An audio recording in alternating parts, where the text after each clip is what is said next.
Welcome to LCAP Legacy, Decades of Dedication, the podcast that celebrates the incredible individuals who have shaped the heart and soul of the Lawrence County Community Action Partnership. Each episode, we'll dive deep into the stories of those who have devoted their careers to making a difference, not just in our organization, but in the lives of the people we serve every day.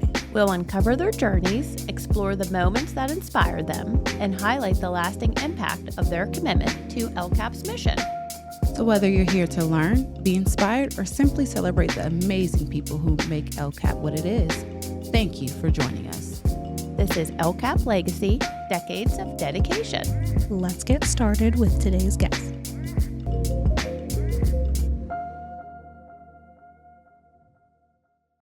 Welcome. We are back with another episode of LCAP Legacy, Decades of Dedication, and we have made it to episode 9. And of course, in the studio, I have my wonderful co-host with me today. Good morning. Happy Monday, everyone. Good morning. And also in the studio, we have a special guest. We have Missy Dellaverson-Russell, and she has been with LCAP for the past 20 years. And she currently has the role of Regional Housing and Veterans Programs Coordinator. So, Missy, thank you so much for coming in the studio today. Thank you very much, ladies. It's great to be here. So 20 years, that's an amazing journey. So let's start at the beginning. How did you get involved with LCAP? So a long time ago, there was a position open. I actually started over in Head Start. So I was the secretary. So I did that for a few years, and then I went over to be a family service worker for just a little bit of time. And then I was in the housing department for a long while and did a stint in Work Ready in employment for a couple of years, and then went back into the housing department when we got the SSVF grant as a coordinator. So with the inception of that, went back to that department, and I've been there ever since. So I have a nice, well-rounded, I know a little bit of things from each kind of department, which I really thought was cool because it helped me do a lot of things that I have to do for my job and get different points of view. So it was really neat. And it's not surprising. It's kind of that's pretty much everyone's story here at LCAP. They kind of go from department to department, learning the different things that come along with those departments. So if you had to say, which department do you think that you kind of, I wouldn't say liked more, but you enjoyed learning more in that department? Well, I think each one brought value. I know being the secretary at Head Start, I learned a lot about families and education, what we did with the kids, and in workforce at that time. I learned a lot about employment, but I have to say housing is the heart of me. I'm also a real estate agent, and I've done that for over 20 years. So it's kind of cool because it's homeless to actually buying houses in my world for some of the things that I do. So it's full circle, but I've learned a lot from everything, but housing's my heart. And you also, I messed that up. You also work with our veterans too. Can you tell us a little bit more about working with the veterans and what you enjoy? Yeah, for sure. So the veteran services, I've been doing it since 2013, and it's just a feel-good demographic. I have family members that are veterans, and I have close friends that are veterans, and I had a really close childhood friend that actually passed in Afghanistan. So it's an easy feel-good thing. I'm very passionate about it. Homeless veterans, those that are precariously housed. I do a grant called SSVF, which is Supportive Services for Veteran Families, and it's funded by the VA, and it's a really great grant because it's so client-centric. You can do so much stuff, housing and utilities and childcare costs and setting up households and car repairs and just all kind of stuff, and it just makes your job so much easier when you can really wrap people in services. So I totally love it. Have a great working relationship with the Butler VA. Our SSVF grant is actually based off of their catchment area. So that's nice. We have 7 counties that we deliver those services in: Armstrong, Beaver, Butler, Lawrence, Jefferson, Clarion, and Mercer. And then I have some regional COC programs that go for the Northwest counties in Western Pennsylvania, and that's about 13 counties. So it's an easy demographic. Well, it's not easy demographic, but it's easy to, work with clients when you have so much flexibility. And then I've been leading the stand down, Lawrence County stand down for about, I think this is going to be our 15th year, but I think I've been doing it for about 13. So that has been a great accomplishment. We went from having just a few vets to this year, just in October past, we had 200. So that took a lot of work, and it was like climbing up that steep mountain. But we got there, and we're just hoping to continue to grow. So that makes it so much easier. And for anyone who may not know what the stand down event is, can you talk a little bit about exactly what goes on? Sure. So it's a one-day event, and it was originally based for homeless veterans, and it was started out in San Francisco or San Diego, and they have a different clientele out there. Their homelessness is like, there's a lot. Mm-hmm. So it's a couple-day event where veterans can come and get screenings and get a hot meal and sleep over and get showers and do all kind of stuff. So on the level that we do it, it's a different schedule. But it's a one-day event where we have a bunch of services that veterans need, a one-stop shop. They get fed, they get haircuts, they get a bunch of screenings. Sometimes we, flu shots or whatever, and they just pretty much come and they get honored. They get swag, they get military surplus and things like that. So it's a really great event. It's in conjunction with the Butler VA homeless team, and then Lawrence County, the Veterans Affairs Office, led by Jesse Putnam, who's their director. So it's an event that takes a bunch of people to put on, and we're really proud of it. So you mentioned a little bit about some of the other things that the SSVF grant helps with. So how does your team support veterans beyond housing, such as with employment or mental health services or other things like that?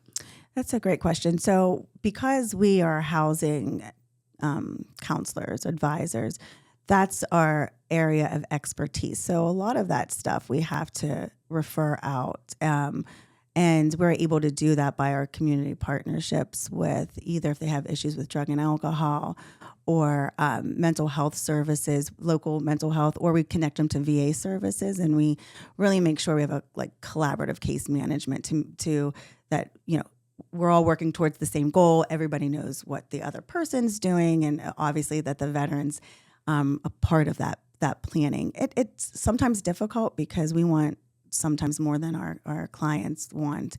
And, so it's really connecting them with the right folks and making sure that we see it through. So we do work with places like CareerLink, the DVOP. We work with Human Service Center, and again, the mental health component at the Butler VA, any local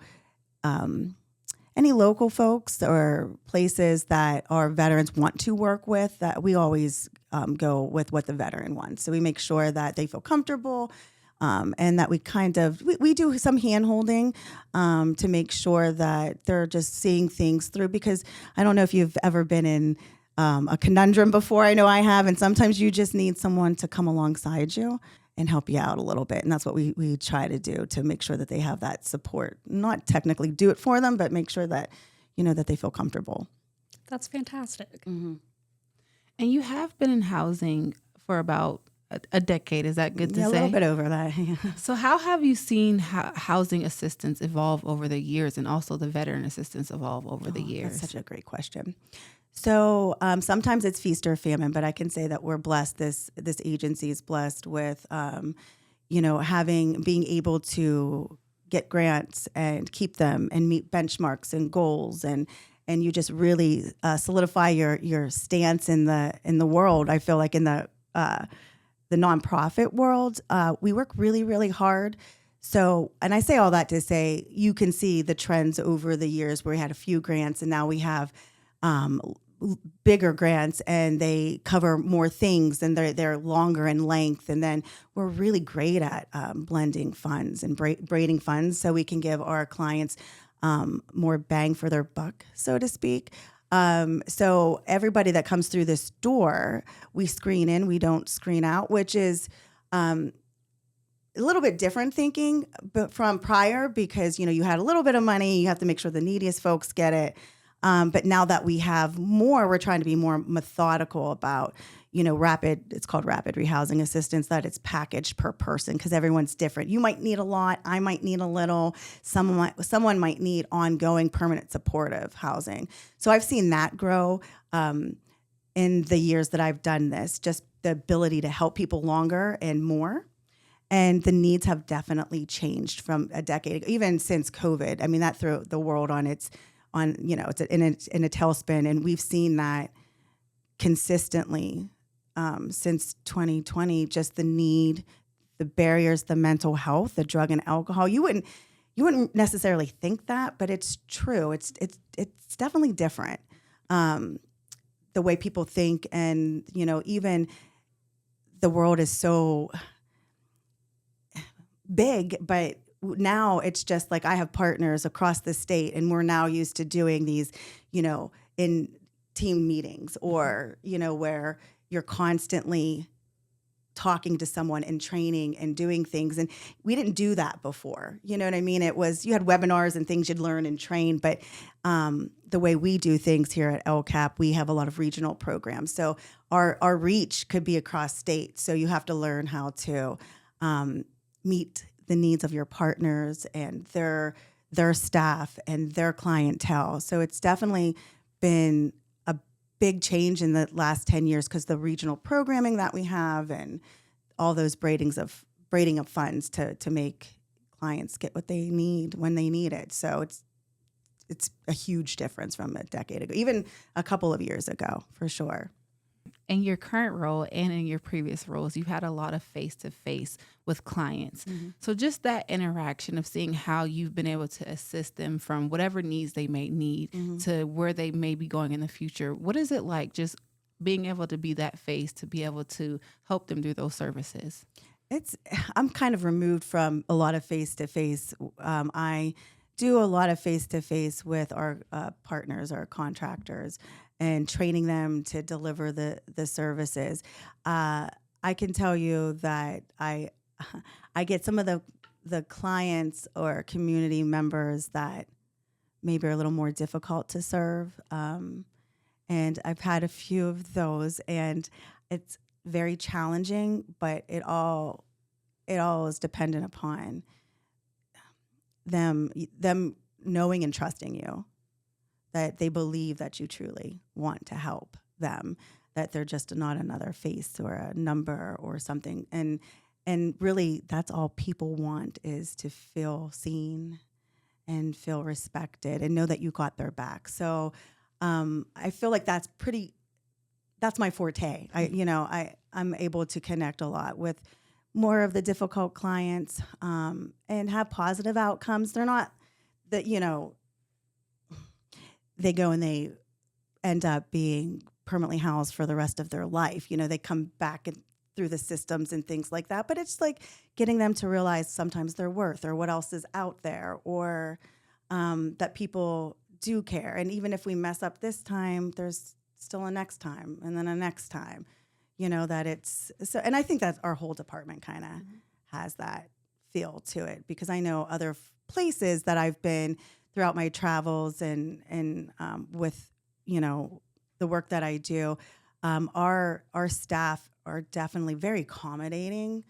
They want to be the be all end all, and it's natural kind of, feeling to have, but it's also hard. You got to step back and let the other experts, like clinicians and things like in those areas, do their work, and that's why the partnerships and follow through and referrals are all really super important, so that our clients know that they can get everything that they need, hopefully.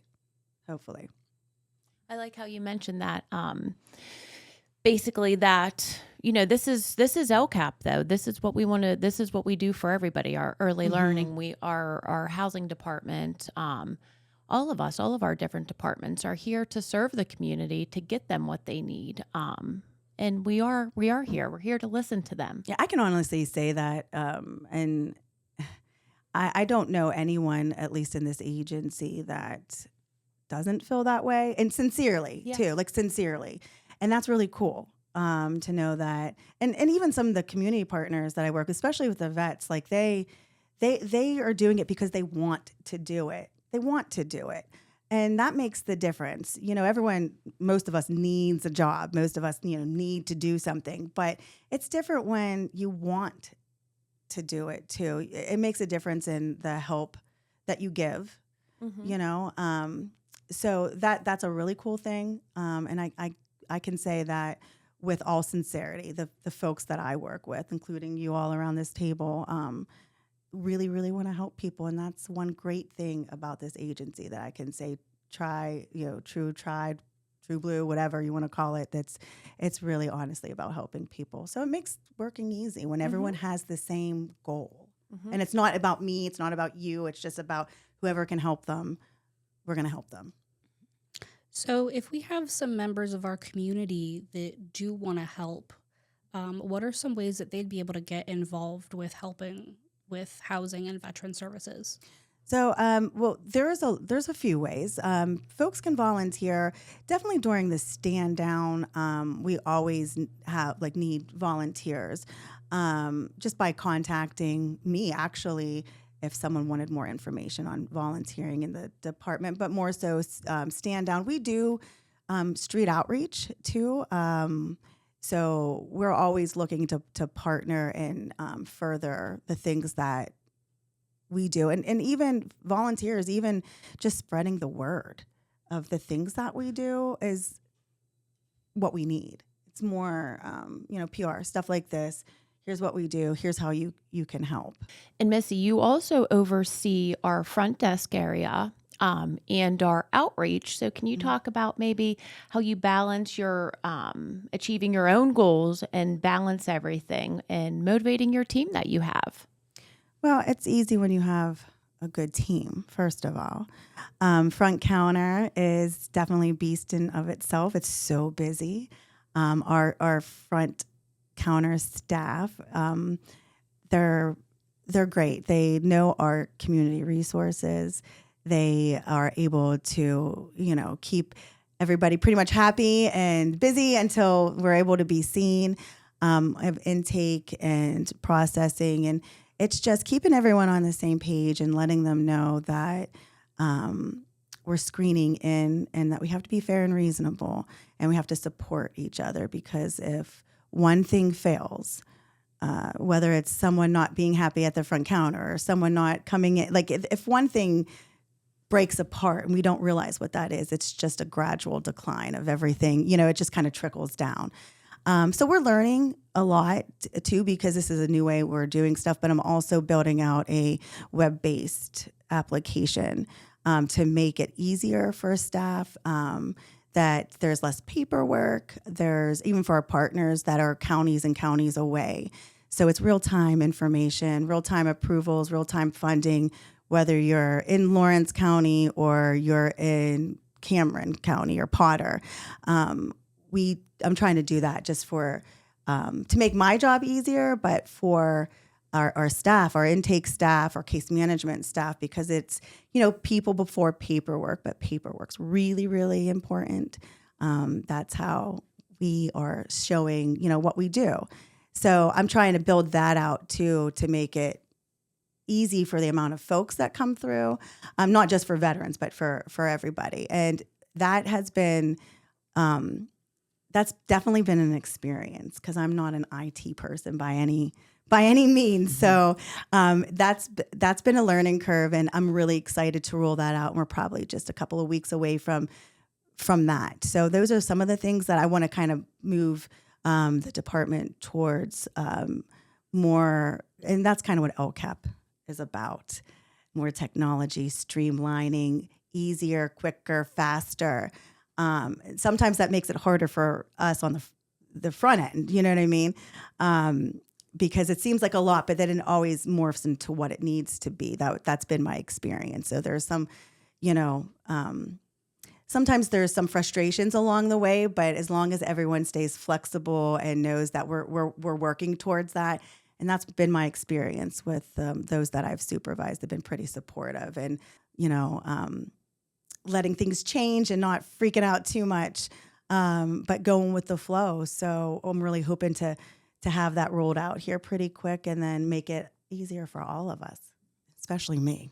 That's the main goal, it'd be a little bit easier. So yeah, that's what we're doing. So if someone is struggling with housing instability, what are the first steps that they should take?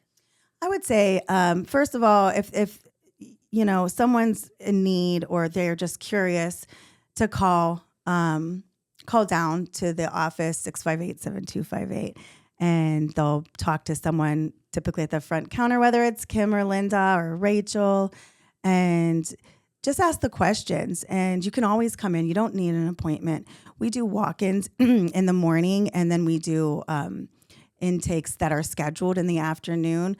But all they have to do is call, ask a few questions, or just stop in and see, and then we gladly talk to them and let them know what options, if any, that they have. Like, we will always case manage folks, you know, and sometimes we have funding and sometimes we don't.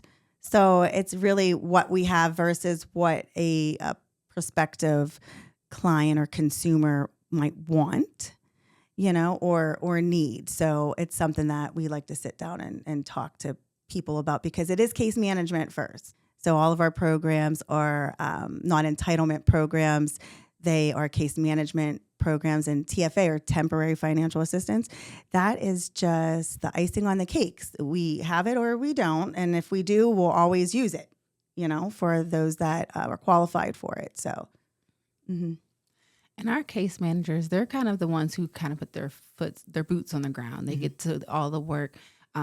So if you had to give any advice for people who are looking to go into community support or case management, what would you tell them, just kind of getting their foot wet into the career? I would say that community supports is really in the title. It's your community. What's out there, getting to know the other services that we have. So I always say, think if your significant other, your mom or your sister or sibling, was in a precarious situation, how would you help them? Like, what would you tell them to do? It's no different from the person sitting down in front of you. Like, that's what you want to learn. Like, what other resources are out there to help somebody continue on? And then just knowing that, first of all, you have to want to help people, and you have to want to sit and listen to, you know, people's experiences. And if that's not something you want to do, then I would say you probably shouldn't want to be a case manager, because being a case manager, in my opinion, is no different if you're a mom or a dad, or you take care of an elderly parent, or you have a pet, or you have children. That's a case management. When do they have to go to the vet? When is their next appointment for a child, you know, for the doctor? What do I, you know, as a leader of my home, I have to budget. I have to make sure I have groceries. It's no different. It's no different than, you know, it's helping other folks do that and realize their potential. It's all perspective, I believe. You know what I mean? It's the same thing. I got to make sure my children go to the doctors and get up and go to school, and that I go to work, and that I, you know, that I make sure that my daughters are doing what they need to do. It's no different than that, to make sure my dad gets to his appointments, you know, things like that. And that's kind of what case managers do. They manage the people that are on their case list. And it's no different, you know, depending on what their forte is, whether you're employment or housing or child services. You just got to make sure that they're doing what they need to do, just like you would with any of your household members or yourself. You got to make sure you go to the doctor. You got to make sure you take time and take care of yourself. So I kind of just vision it like that. And if you're that type of person, I say, come on over. Come on over, because we need you. You know, we want folks. We do. Yeah, we want folks like that are willing to grow and be uncomfortable, because those moments that you're uncomfortable are the moments that you grow, because we might not always have the answers for our consumers or our clients, but that's where I say, come to me with solutions and not extra barriers or obstacles, because I know 10 ways that it won't work, because I've heard them all.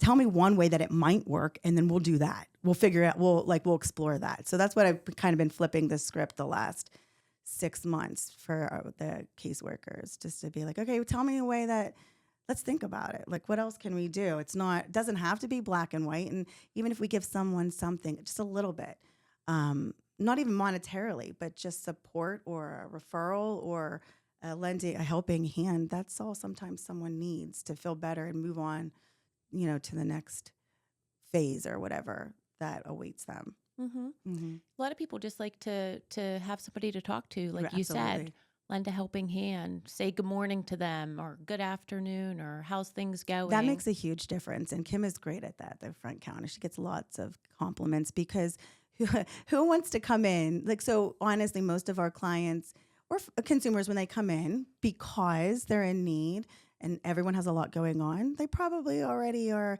a little apt to not be so happy. And if they see someone that's not so happy staring back at them, it's just, it's not good. It just does not make for a good meeting.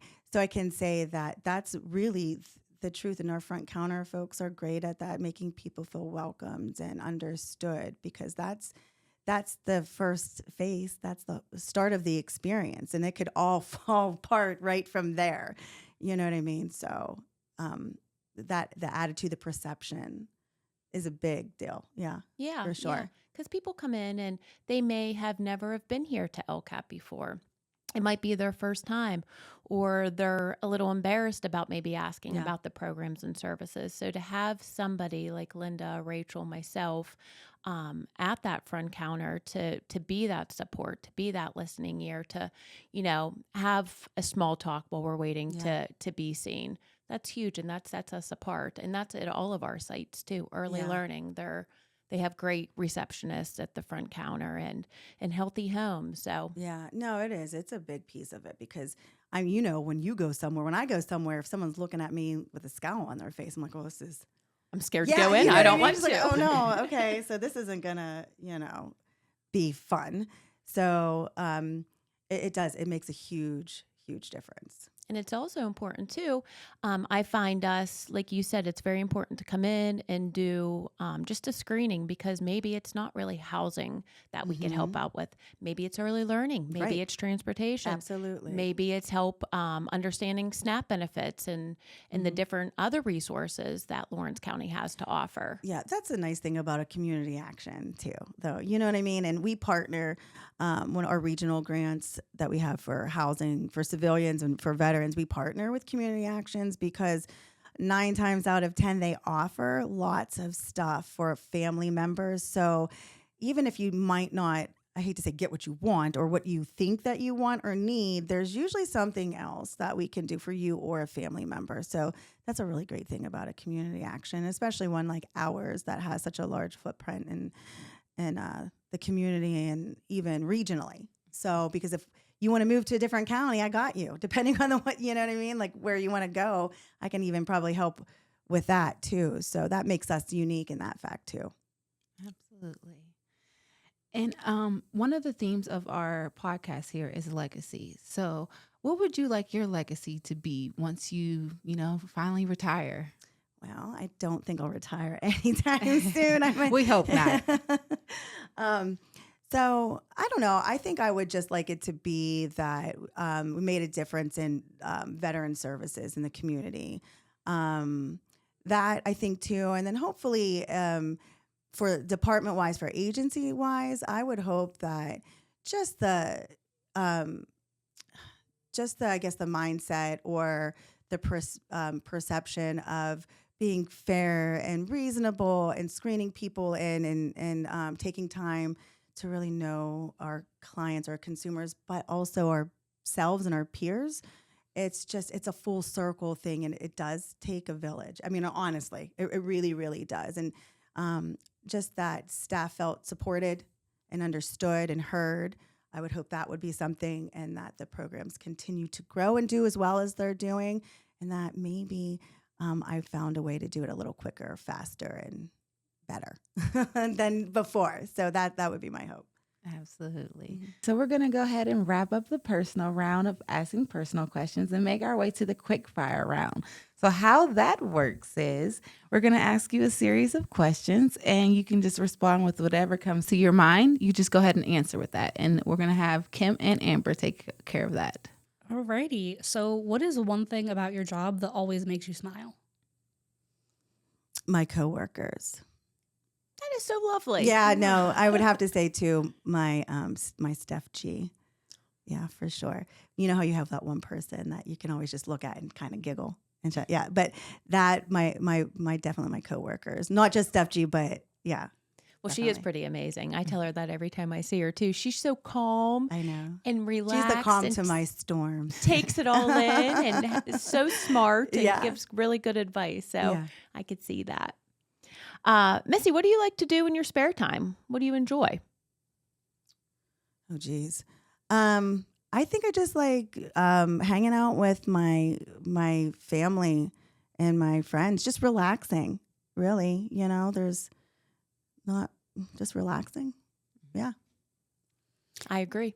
Me too. Yeah. Just anything hanging out with your friends and family. Just kinda, you know, talking and doing things. Having a nice time. Yeah. If you could add one fun perk to your job, what would it be? Can I say a margarita machine? You can say whatever you want.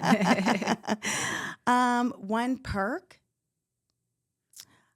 I don't think that I would have any perks. I think what I have right now, actually, I know that probably sounds kind of cheesy. We love it. Yeah, no, actually, I mean, other than maybe another week paid off, other than that, I just, you know what I mean? But no, I think the perk for me is I really do love my job. I like what I do. I like the partners I work with. I like the clientele, even the more difficult ones. I like the staff that I have, and that are my peers. Yeah, really can't say. It's so important to love what you do. It makes it easier because it's not easy. And people are more upset than they're not. So you have to have a thick skin and just know that it's, you know, that perspective. Everyone just wants to feel heard and that you got their back. And once you have that piece, I think it makes the rest fall into place. Mm-hmm. I don't know about everybody, but I'm thinking everybody likes to wake up every day and know that they're going to, you know, their job. It's important. It makes the day better. It makes the attitudes better. Yeah. It brings positivity out. It does. Yeah. Well, you're not in social work for the fame and glory. Let's just put it, you know what I mean? It's and you always say my reward's in heaven, hopefully. But it does. It just makes a difference. I make, even if it's just one person. That makes me happy. Yeah. Yeah, me too. It does. If you could travel anywhere, where would it be? I love to travel. So I've been quite a few places. I think the next place that I would really love to go is Austria. I would love to go there. I hear they have some pretty interesting insects and creatures there, so just be careful. I did not know that. And I'm kind of glad that you told me in a way. I'm kind of not. Yeah, somewhere I just liked, I'd like to see more of different things. You know, I've been to Rome and I've gotten to see a lot of that kind of stuff, and just seeing different cultures and different places are really interesting to me. That's really cool. So if you could design the perfect dream home, what's one feature it would absolutely have to have? A dream home. So right now I have my dream home. I can say right now it has everything that I need. I would say other than like a maid or a butler, I would just have to say what I have right now, which is a nice little ranch home that's really cozy and peaceful. And I have a pool. So because I don't like to be hot. So it would have to have a pool because I do not, and like air conditioning, obviously, because I do not fare well with hot weather. So probably what I have now. I love that. I love that. Yes. That is it. And I like how you said peaceful too. Yeah, it's so important. It really is. Peace in your heart and your surroundings. Yeah, it's very relaxing. So when I go home, my son just said to me yesterday, took him out for his birthday. We were in Cleveland, and I picked him. We did a few things. I dropped him off and I picked him up, and he walked in and he goes, "Oh, it's just so good to be home, Mom." And I was like, "I know, bud, you know." Yeah, and I feel that too. So I have my dream home. I love that. It's beautiful. I do too.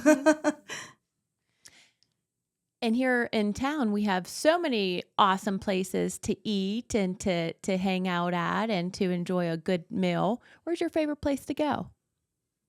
Well, I love to eat. So I would have to say, if it's not my mom's, then I would have to say, I really, really love Nino's. Or was it called Four? I love their food. And I like Applebee's. I know it's a chain, but my son and I go all the time, and they're super great up there.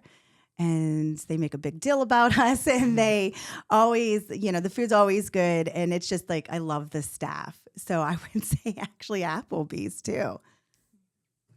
And if your career had a theme song, what would it be? I